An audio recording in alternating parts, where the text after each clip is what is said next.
Welcome to Books and More, the channel where we explore timeless works that have shaped the human story.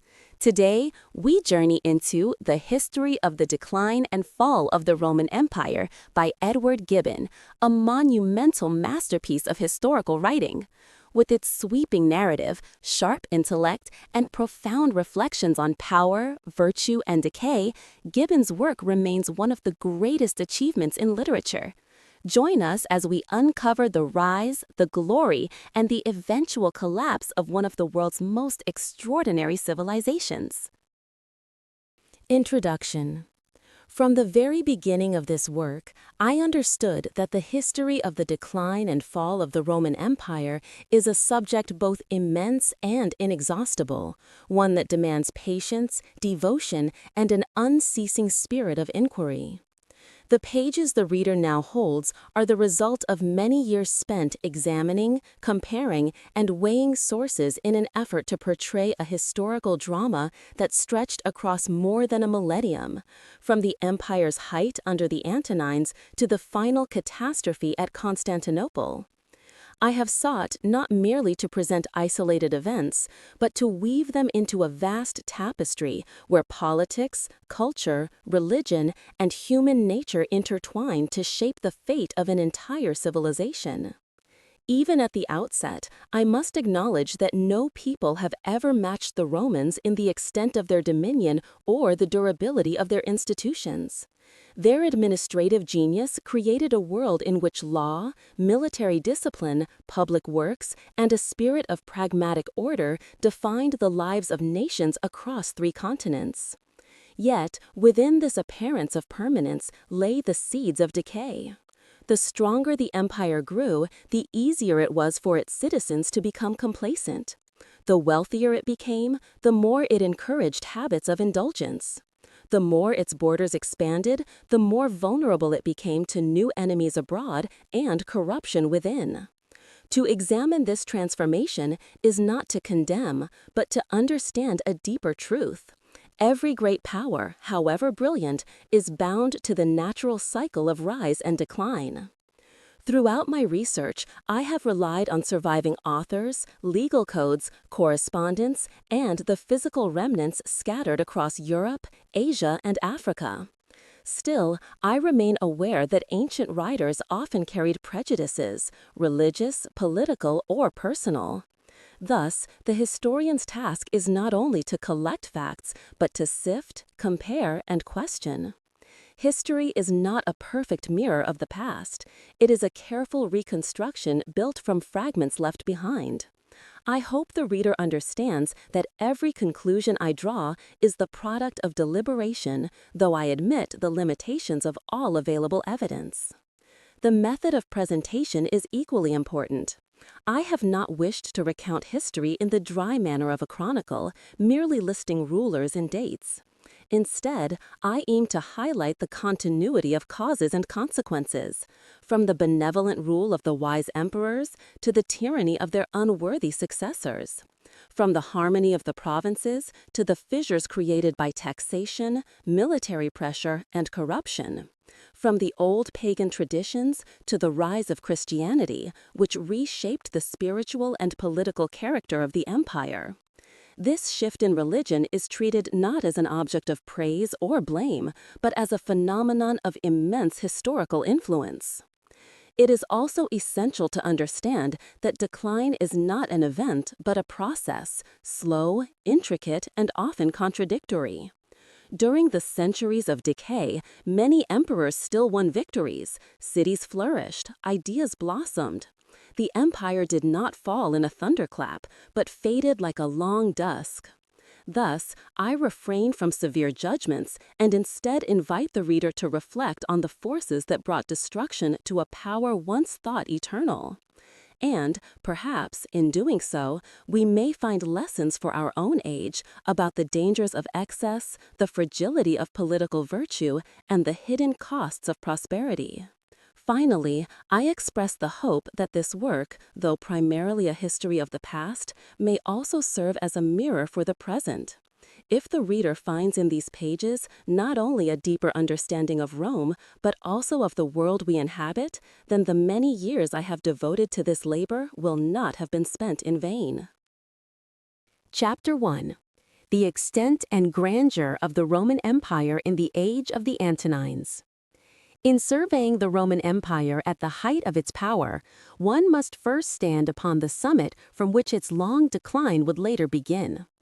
Chapter 1 invites us to contemplate the empire as it existed under the emperors Nerva, Trajan, Hadrian, Antoninus Pius, and Marcus Aurelius, a period often regarded as the happiest and most stable in the history of mankind. From this vantage point, Rome's dominion appears not merely vast in territory, but harmonious in its administration, prosperous in its economy, and dignified in its culture. Yet within this very magnificence lay the seeds of future decay, subtle and unnoticed, woven into the empire's enormous size and delicate balance.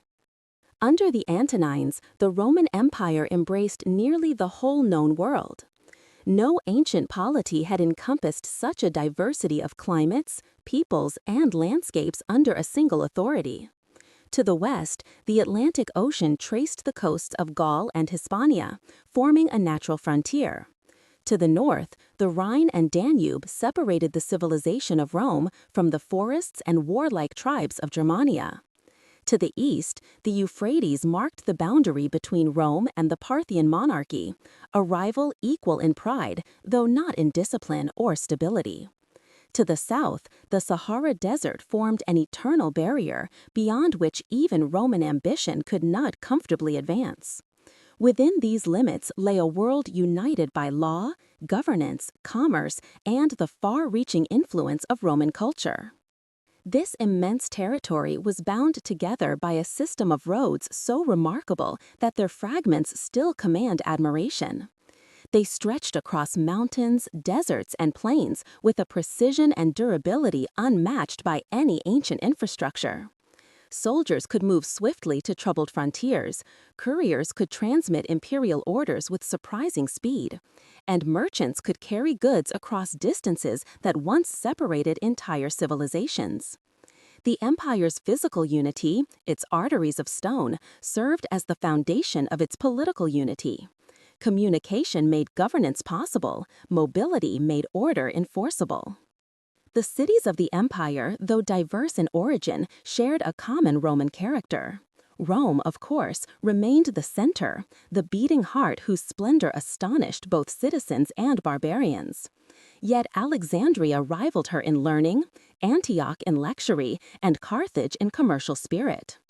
Each province possessed its own network of towns, enriched by trade, protected by garrisons, and supplied by the agricultural labor of fertile hinterlands. In these cities, theaters, baths, temples, and forums formed not merely conveniences of life, but symbols of civilization. They proclaimed the victory of Roman order over provincial barbarism. Under the Antonines, the empire enjoyed a prosperity so widespread that even remote provinces flourished. Agriculture, the foundation of ancient economies, benefited from stable land tenure and improved cultivation.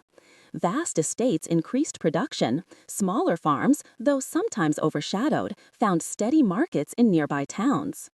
Commerce thrived through the Mediterranean, now transformed into a Roman lake. Grain from Egypt fed the enormous population of Rome.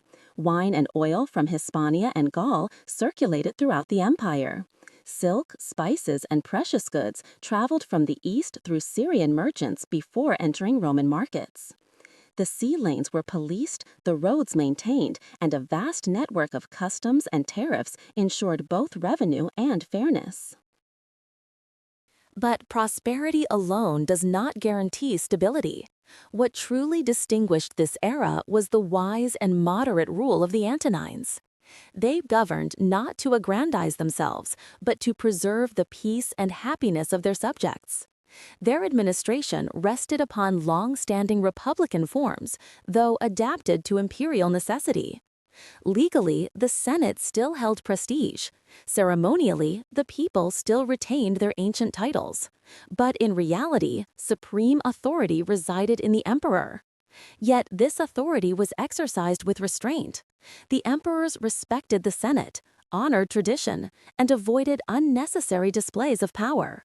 Their leadership was marked by personal virtue, by courage, justice, and benevolence, qualities that gave moral legitimacy to their rule. The army formed the backbone of imperial power. Stationed along distant frontiers, the legions defended the empire from external enemies while maintaining order within. Their discipline was rigorous, their loyalty generally unwavering, and their presence deterred invasion. Yet this strength came with a hidden danger. The army's devotion was directed not to the abstract state, but to the person of the emperor. As long as the emperor was worthy of respect, this system functioned admirably. But the potential for corruption, the possibility that an unworthy emperor might betray the trust of the legions or abuse their loyalty, was a silent threat, not yet realized under the Antonines, but ominously present. The uniform administration of law also contributed to the empire's cohesion. Roman jurisprudence had evolved into a remarkably sophisticated system, emphasizing fairness, property rights, and reason. Governors enforced imperial policies, while local magistrates managed the routine affairs of cities and towns. The blending of Roman legal principles with provincial customs created a flexible yet consistent framework. Moreover, the gradual extension of Roman citizenship encouraged loyalty. To be a Roman was not merely a legal status, but a badge of honor, a path to advancement. This policy transformed former rivals into partners of empire. Yet, for all its strength, the empire contained subtle flaws. Its sheer size required extraordinary leadership at the top. A chain is only as strong as its weakest link, and in Rome, the emperor was that link. The government's efficiency depended heavily on the character of a few individuals. The Antonines, by their wisdom, concealed the fragility of this arrangement, but they could not eliminate it. The peace and prosperity they created resulted not from an unbreakable system, but from their rare combination of virtue and ability. Such qualities could not be guaranteed in their successors. Moreover, the empire's vast frontiers, though defended capably, were constantly tested by external pressures. The Germanic tribes, restless and warlike, watched Rome with envy and resentment. To the east, the Parthians remained a formidable foe, eager to exploit any moment of Roman weakness. While peace prevailed, it was a peace sustained by vigilance and force, a peace that depended on the constant readiness of the legions and the stability of imperial leadership. Even economic prosperity carried seeds of decline. The wealth of cities encouraged luxury. Luxury encouraged idleness. Idleness fostered moral decay. A society accustomed to ease forgets the virtues that built its empire. The Romans, once stern and industrious, now enjoyed comforts their ancestors would have deemed excessive. Public entertainments, once occasional spectacles, became daily expectations. The distribution of grain to citizens, originally a temporary relief, hardened into entitlement. These shifts were subtle, almost invisible, yet they altered the character of the people. Thus, Chapter 1 presents a world at its zenith, a world of unity, prosperity, and order. But Gibbon's perspective, always tinged with philosophical melancholy, reminds us that greatness carries its vulnerabilities. The empire had reached a point where further expansion was neither feasible nor desirable. It stood still, balanced at the summit. And in history, to stand still is to prepare for decline. For while the Antonines preserved the greatness of Rome, they could not ensure the endurance of their own virtues. The stability they created would later be shattered not by foreign enemies alone, by the internal weaknesses their success had unknowingly nurtured. Chapter 2. The internal prosperity of the Roman Empire in the age of the Antonines. To understand why the Roman Empire eventually declined, one must first appreciate the remarkable harmony and internal prosperity it enjoyed under the Antonines. In this chapter, we look beyond the empire's impressive borders to observe the inner workings of a society that had achieved a degree of order, wealth, and stability scarcely matched in human history. It was a time when the machinery of government functioned smoothly, commerce flourished across land and sea, and the diverse peoples of the empire lived under a common structure of law and protection. Yet, as we contemplate this admirable picture, we also begin to see the early threads of fragility woven beneath the surface. The most striking feature of this era was the general tranquility that embraced almost every province. After centuries of conquest and civil conflict, the empire at last found itself at peace. The legions held firm along the Rhine, the Danube, and the Euphrates, not in ambitions of expansion but in steady vigilance. Within the empire's boundaries, the absence of large-scale upheaval allowed ordinary life to grow in richness and complexity. Farmers tilled their fields without fear of sudden invasion, merchants traversed vast distances with confidence, and city dwellers enjoyed the security of a government that had learned the art of ruling without terror. This widespread stability was made possible above all by the uniform system of laws that Rome had shaped over centuries. Roman jurisprudence, grounded in reason and practical wisdom, offered its subjects a degree of protection rare in the ancient world. Contracts, property, inheritance, marriage, and civil disputes all fell under a consistent legal framework. The courts, whether imperial or municipal, operated with enough impartiality that even a modest armor could trust in the procedures that governed his rights. This rule of law gave the empire a coherence far stronger than any forced submission, making millions feel that they belonged to a world not merely by power but by justice.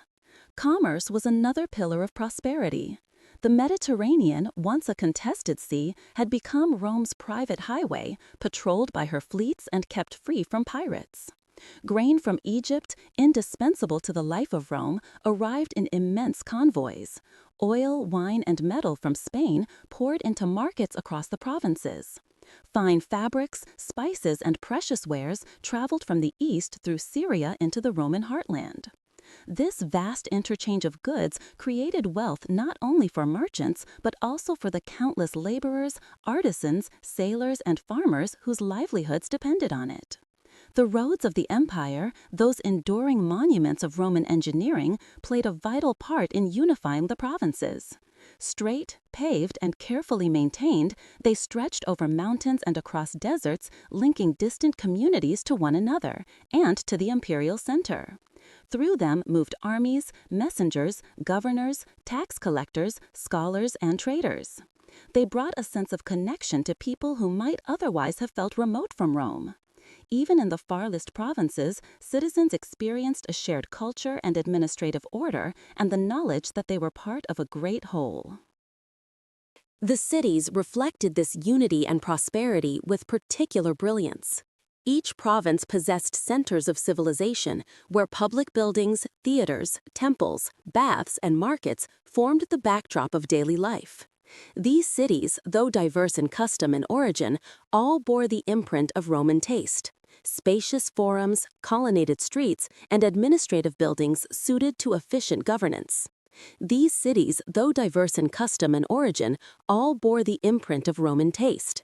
Spacious forums, colonnaded streets, and administrative buildings suited to efficient governance. They served as hubs of commerce, education, and social life. Theaters echoed with performances of Greek and Roman drama.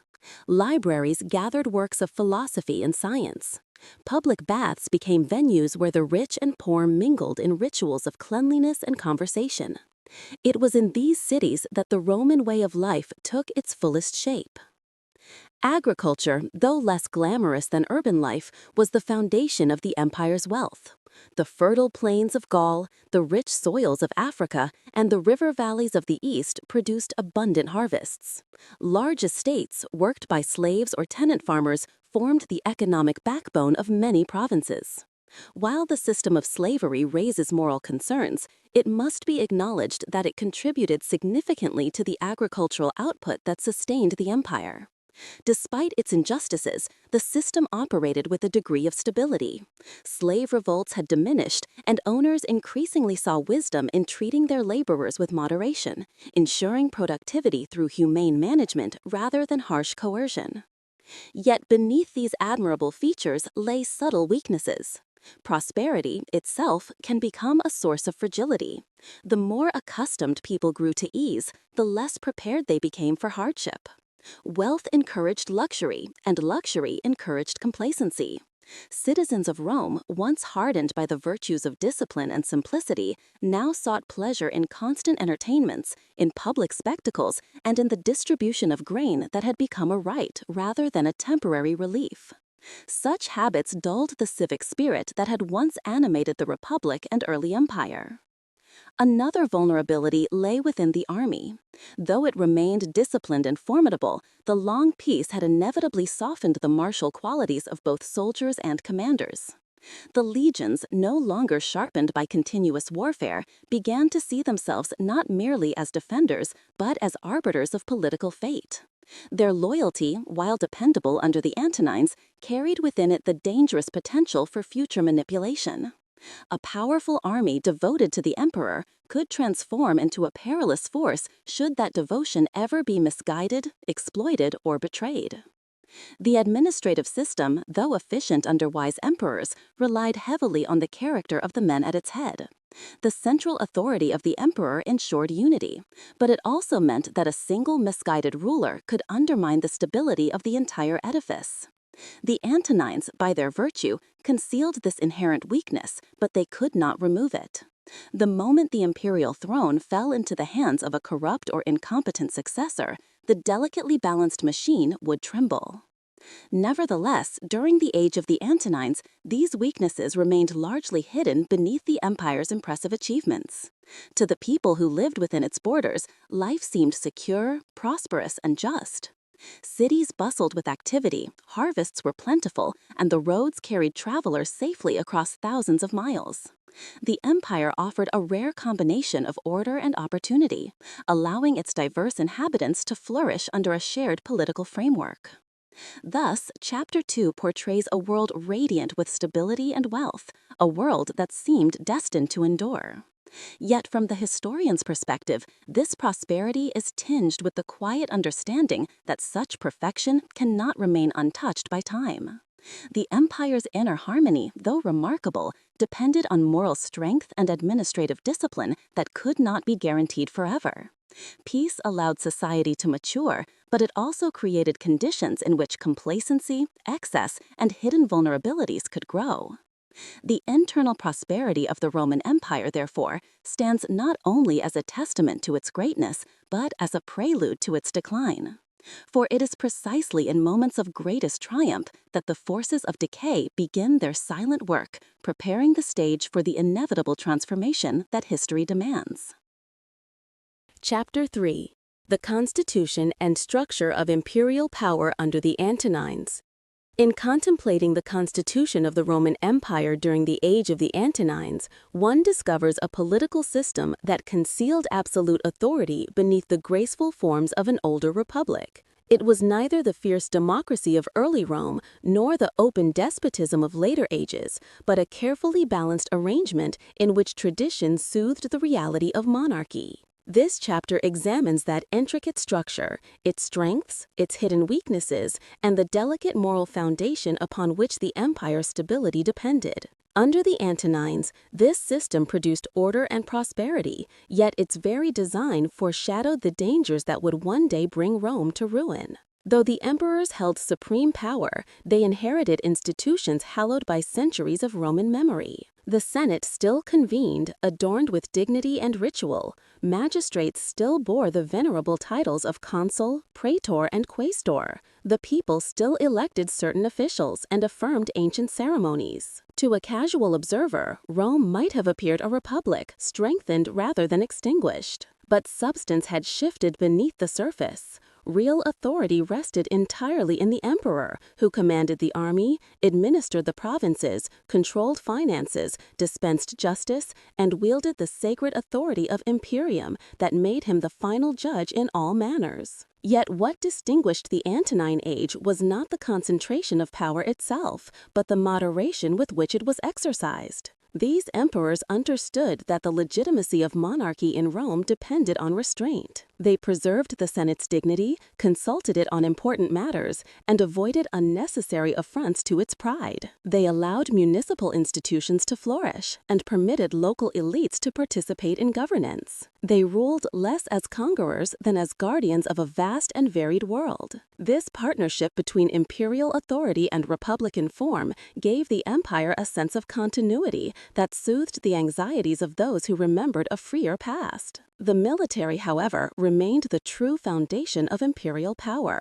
The emperor was commander-in-chief of all Roman legions, and it was their loyalty that supported his throne. Under the Antonines, the army was disciplined, well-paid, and generally content. Stationed along distant frontiers, the legions protected the empire from Germanic tribes in the north and Parthian power in the east. Their presence ensured peace within the provinces and discouraged rebellion by any ambitious governor. Yet this powerful institution contained a latent threat. The soldiers' devotion was personal rather than institutional. They swore allegiance not to the Senate, not to the law, but to the emperor himself. As long as the emperor deserved their loyalty, the system remained stable. But the structure allowed the possibility that the army might one day choose, depose, or even auction the imperial office, an eventuality that history would soon confirm. The administration of justice was another instrument of imperial authority. The emperor was the ultimate source of law, yet he relied heavily on jurists, men of learning who shaped Roman jurisprudence into one of the finest legal systems known to antiquity. These jurists, interpreting edicts and refining principles, forged a body of law that emphasized fairness, reason, and property rights. Under such guidance, disputes were resolved with consistency, contracts enforced, and individuals protected against arbitrary power. The Antonines, both philosophic and conscientious, respected this legal tradition. Their decisions displayed a spirit of equity that endeared them to their subjects and elevated the empire's moral standing. Administrative power was distributed widely, though always under the emperor's supervision. Provincial governors wielded significant authority. They command troops, oversee courts, collect taxes, and maintain public order. Yet their conduct was monitored through regular reports, inspections, and the ever-present threat of imperial displeasure. This system encouraged efficiency and discouraged corruption, though not perfectly. The provinces, diverse in language, custom, and temperament, adapted to Roman rule through a combination of local autonomy and imperial oversight. City councils governed municipal affairs, oversaw public works, and managed local budgets. Such institutions gave provincials a sense of participation and pride, ensuring that Roman rule rested not solely on force, but also on partnership. Still, the constitution's elegance concealed deep fragility. Its success depended overwhelmingly on the character of the emperor. The Senate's authority had grown symbolic. Its ability to check an abusive emperor was minimal. The people, once the heart of Roman politics, had no meaningful power. The army, though disciplined, was a double-edged sword whose loyalty could shift with dangerous consequences. If a virtuous emperor sat on the throne, the system worked beautifully. If a tyrant or incompetent succeeded him, no mechanism existed to prevent disastrous abuses. The stability of a vast empire thus hinged on the moral qualities of a single man. Political succession posed the gravest challenge. The Antonines mitigated this weakness by adopting heirs of proven ability rather than relying on biological lineage. Nerva adopted Trajan, Trajan adopted Hadrian, Hadrian adopted Antoninus Pius, who in turn adopted Marcus Aurelius and Lucius Verus. This noble practice briefly ensured that power passed to competent rulers, but it lacked legal compulsion and depended entirely on the wisdom of the reigning emperor. Once the principle of adoption was abandoned, the empire became vulnerable to the whims of inheritance, palace intrigue, and military ambition. The later chaos that followed the reign of Marcus Aurelius illustrated how easily the fragile balance could collapse when a weak or wicked successor took the throne. Even during the Antonine age, one can discern tensions beneath the surface. Wealth tended to concentrate in a small elite, cities flourished while rural regions sometimes bore the weight of taxation, and the reliance on slavery, though stable in appearance, created a social divide that could widen under mismanagement. Yet these issues remained largely dormant while good rulers presided. It was not the system itself, but the character of those who governed that determined the empire's fate. Thus, Chapter 3 offers a portrait of an empire governed by enlightened authority, where monarchy was tempered by tradition, law, and philosophy. It was a structure that functioned successfully only because the emperors themselves embodied the virtues upon which it relied. The constitution of the Antonine age was a masterpiece of political equilibrium, but equilibrium maintained by the steady hand of wisdom. Once that hand faltered, the entire edifice would tremble. In admiring the stability of this golden age, we recognize its precariousness. The peaceful harmony admired by contemporaries was not the product of unshakable institutions, but rather of extraordinary individuals who happened to occupy the throne at a fortunate moment in history. When their lineage failed to produce leaders of equal virtue, the empire's constitutional weaknesses, long concealed, would erupt with dramatic force, shaping the turbulent history that followed. Chapter 4: The Cruelty, Corruption, and Death of Emperor Commodus. The fourth chapter marks a dramatic turning point in the history of the Roman Empire.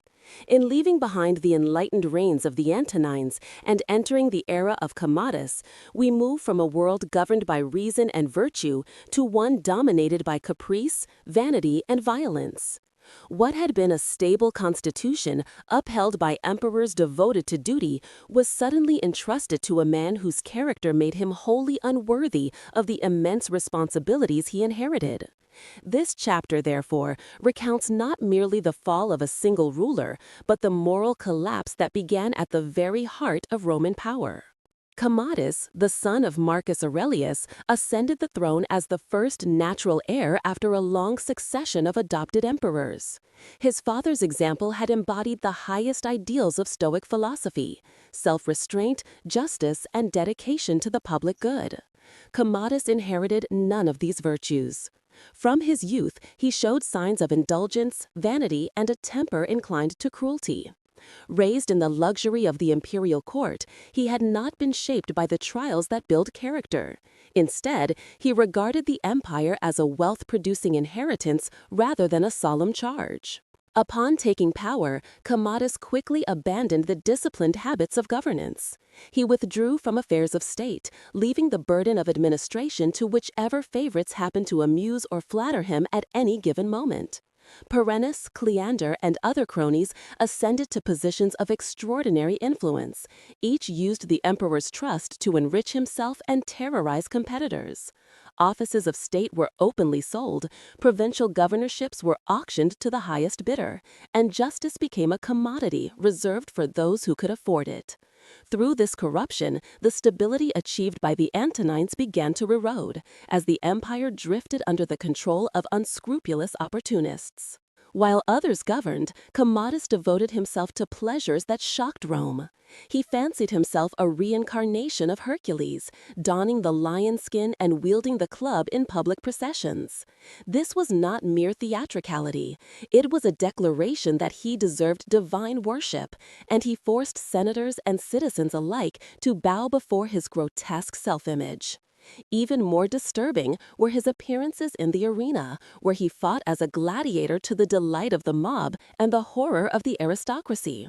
Though his matches were carefully arranged to guarantee victory, the spectacle of an emperor lowering himself to such brutal entertainments undermined the dignity of the throne. The palace soon became a nest of fear. Commodus's temperament grew increasingly unstable, and suspicion became his constant companion. Anyone who displeased him, even through a careless glance or an innocent remark, risked being accused of treason. The Senate, once respected under his predecessors, lived in terror. Distinguished men were executed on flimsy charges, their estates seized to satisfy the emperor's appetite for extravagance.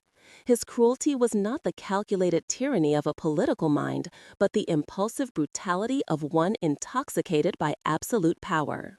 The empire at large felt the consequences. In the provinces, corrupt governors drained resources and imposed harsh taxes to finance their own enrichment. Soldiers lost discipline as military posts were sold to men unworthy of command.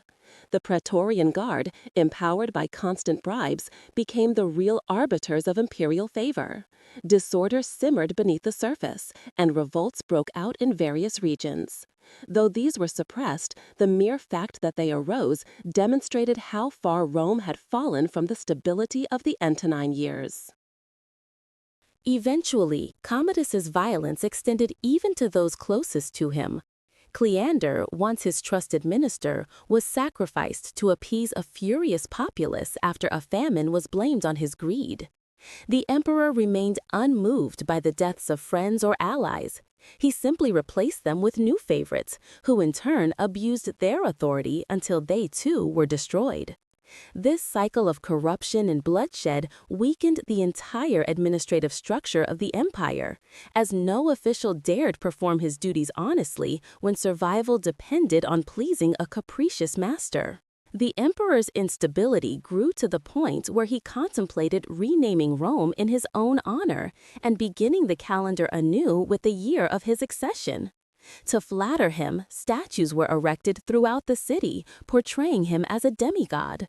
The absurdity of these fantasies, combined with the increasing danger he posed to everyone around him, finally provoked a conspiracy within the palace.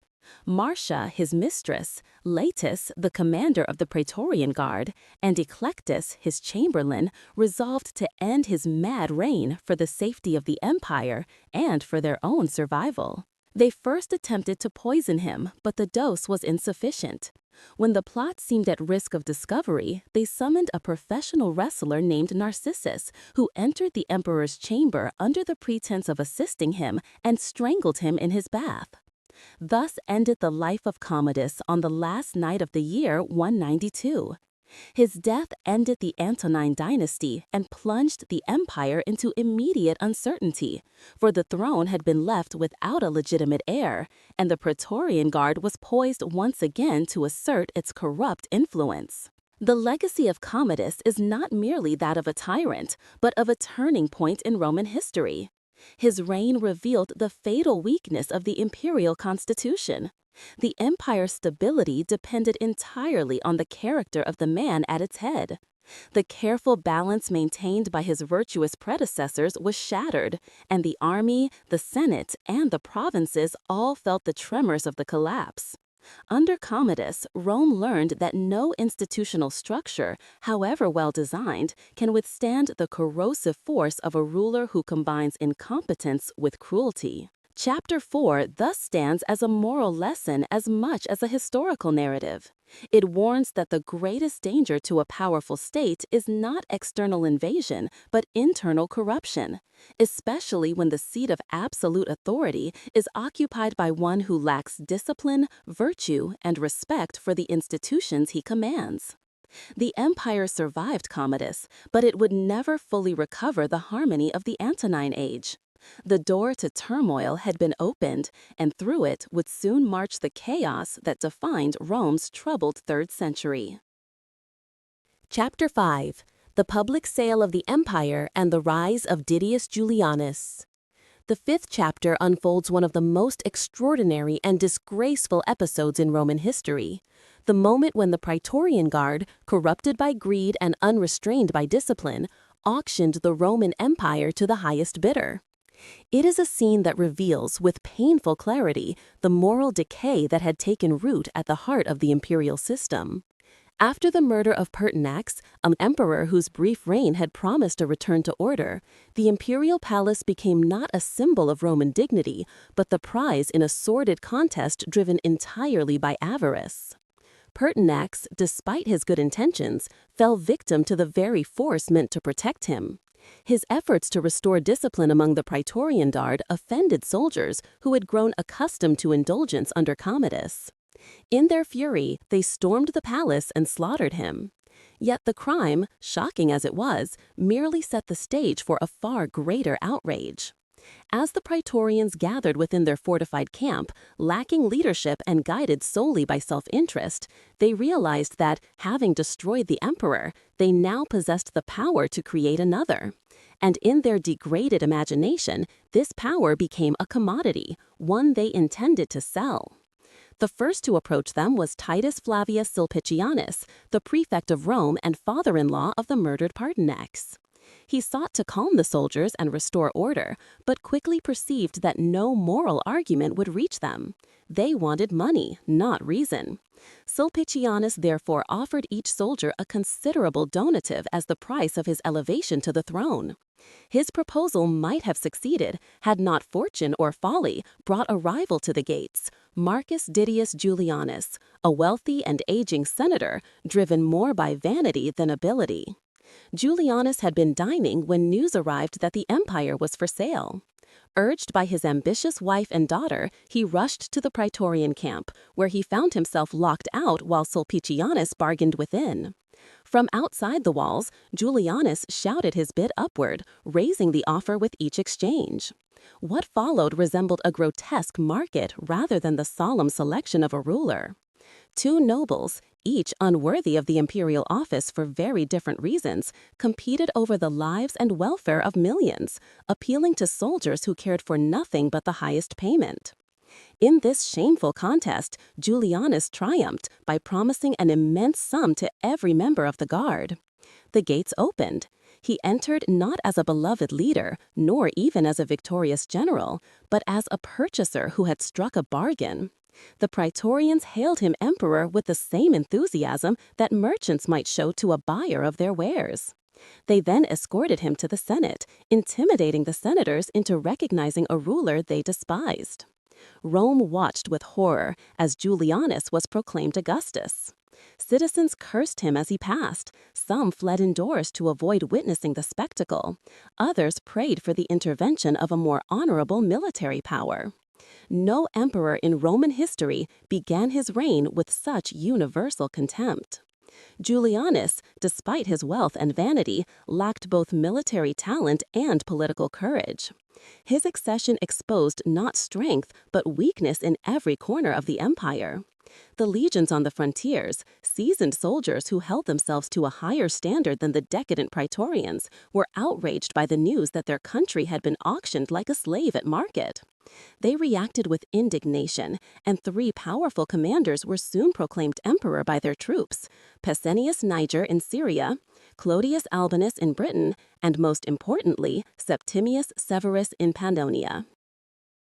Among these rivals, Severus was the closest to Italy and the most formidable. A skilled soldier and an astute politician, he recognized that Julianus lacked both legitimacy and support. Severus quickly secured the loyalty of the Danubian legions, invoked the memory of Pertinax, whom he proclaimed a martyr of virtue, and marched toward Rome with calculated speed. His advance inspired confidence across the provinces, while Julianus remained isolated and increasingly desperate in the capital. In Rome, Julianus tried every possible strategy to save himself. He offered to share power with Severus. He attempted to strengthen the city's defenses. He even consulted astrologers and magicians, hoping for some supernatural aid. But fate, politics, and public opinion all aligned against him. The Senate, resentful of his disgraceful rise, became emboldened as Severus approached. The Praetorian Guard, realizing that they could not withstand a true army, wavered in their loyalty. When Severus sent them a stern but shrewd message, ordering them to surrender the assassins of Pertinax and promising forgiveness for the rest, they abandoned Julianus without a struggle. The Senate seized the moment. Declaring Julianus a public enemy, they sentenced him to death. The once proud purchaser of the empire was found alone in the palace, frightened and bewildered. His reign had lasted 66 days. He begged for mercy, insisting that he had simply accepted an offer he did not initiate, but his pleas held no weight. A soldier entered and struck him down. Thus ended the life of Didius Julianus, a man whose folly came to symbolize the corruption of an age. With Severus's arrival in Rome, the political order was restored, though in a new, harsher form. He dismissed the Praetorian Guard entirely, exiled many of them, and rebuilt the corps with soldiers loyal only to him. Though this action avenged Pertinax and pleased the people, it also transformed the imperial office into a more openly military dictatorship, a form that would define the troubled years ahead. Chapter 5 stands as a deeply symbolic moment in Rome's long descent. It reveals with stark clarity that the empire, despite its majestic appearance, had grown vulnerable to internal decay. When the guardians of the emperor were willing to murder their sovereign and sell the throne, when senators trembled before soldiers, and when armies on distant frontiers claimed the right to choose their own ruler, the old harmony of the Antonine age was irrevocably broken. The sale of the empire was not merely an outrageous act, it was a sign that the spiritual and political foundations of Rome had begun to crumble. From this humiliation emerged Septimius Severus, a capable but ruthless leader whose reign would both stabilize and transform the empire in ways that foretold the end of Rome's ancient virtues.